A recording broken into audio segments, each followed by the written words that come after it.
कि तू रजिया बन, तू दुर्गा बन, तू कभी न बिन कपड़ों वाली बन।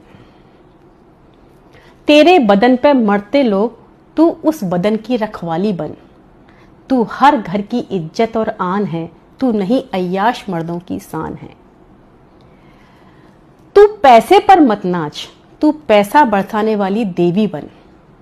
नाचना बुरी बात नहीं है, वो भी एक कला है, पर तू अय्याश मर्दों को, जल्लादों को नचाने वाली बन।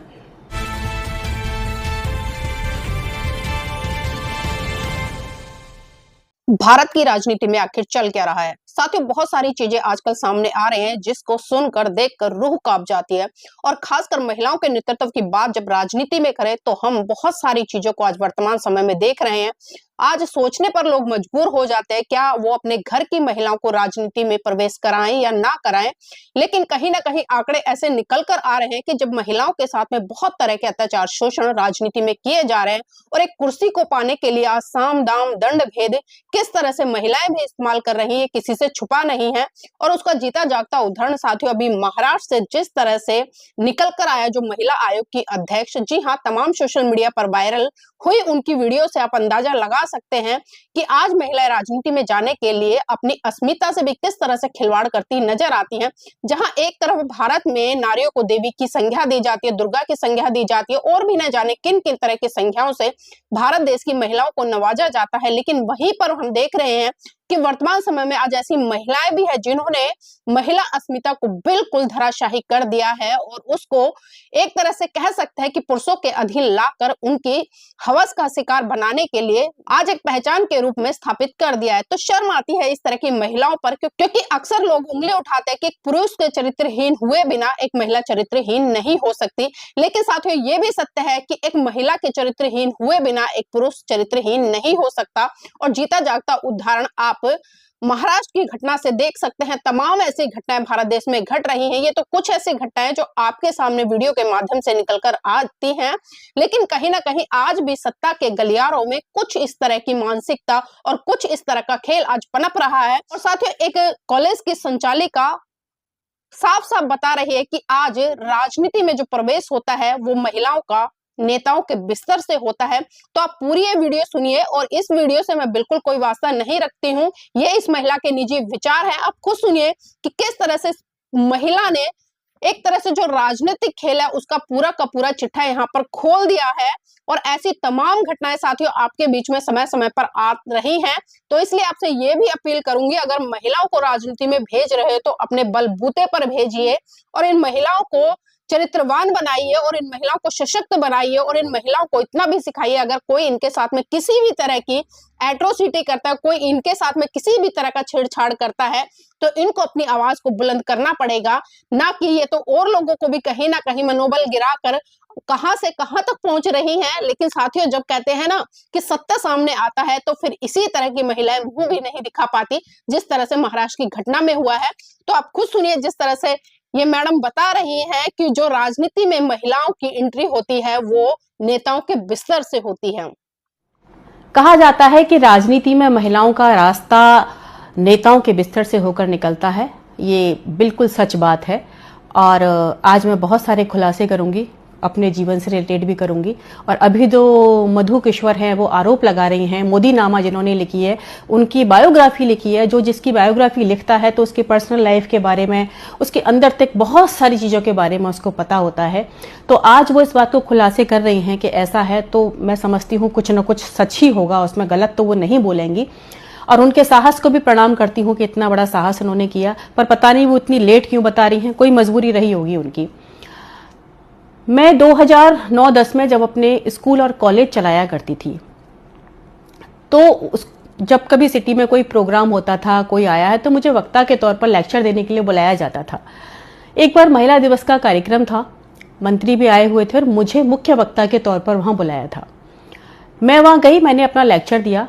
उसके बाद जिन्होंने ये आयोजन किया था उनको उस मंत्री ने फोन करके बोला कि एक बार हमारी उन मैडम से मीटिंग करा दो, हम उनको राजनीति में लाना चाहते हैं।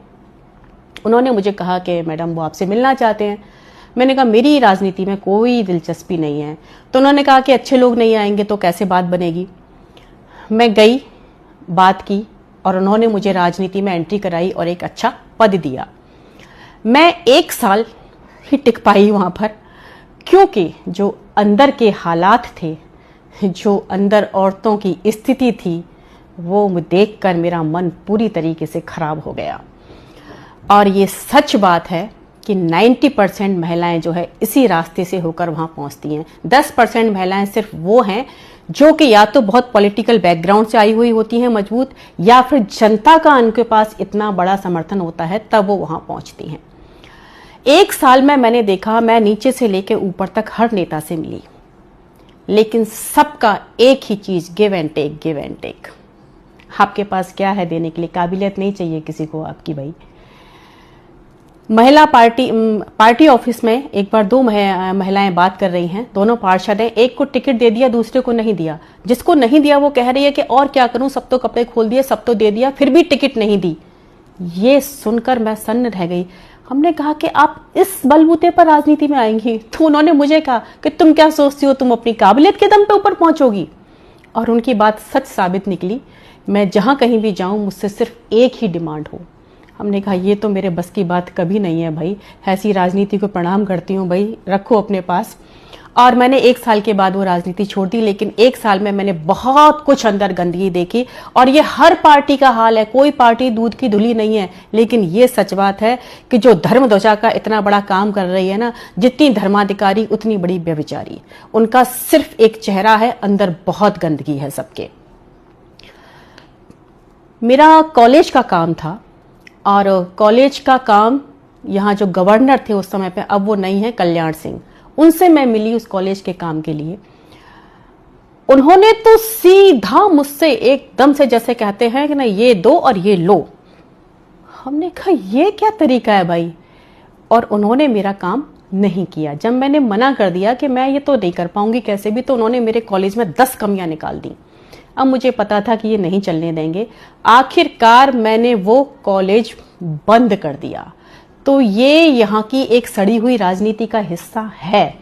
लेकिन मैं फिर भी उन महिलाओं से ये कहूंगी कि भाई, आप इतनी महत्वाकांक्षी कैसे हो सकती हो कि आपके पास जो अपनी सबसे अनमोल चीज होती है आप उसी को दांव पर लगा देती हो। यहाँ सारे पुरुष ही गलत नहीं है कि भाई सारे जो है सारा दोष जो है आदमियों का है, औरतें तो बहुत अच्छी धुली हुई हैं, ऐसा भी नहीं है। क्योंकि औरतें ऐसी हैं तभी वो ऐसा हो रहा है, वो करती हैं ऐसा, कंप्रोमाइज करती हैं तभी तो आपको कंप्रोमाइज करने की क्या जरूरत है? हो रहा है तो ठीक है, नहीं बैठो अपने घर पर। लेकिन ये सच है, 90% के साथ, महिलाओं के साथ यही हो रहा है। अभी और खुलासे होंगे इस चीज पर, तो आगे चीजें आएंगी। मैं लेकिन 4 चीजें मैं अपनी सारी बहनों से कहूंगी कि तू रजिया बन, तू दुर्गा बन, तू कभी न बिन कपड़ों वाली बन। तेरे बदन पे मरते लोग, तू उस बदन की रखवाली बन। तू हर घर की इज्जत और आन है, तू नहीं अय्याश मर्दों की शान है। तू पैसे पर मत नाच, तू पैसा बरसाने वाली देवी बन। नाचना बुरी बात नहीं है, वो भी एक कला है, पर तू अय्याश मर्दों को, जल्लादों को नचाने वाली बन।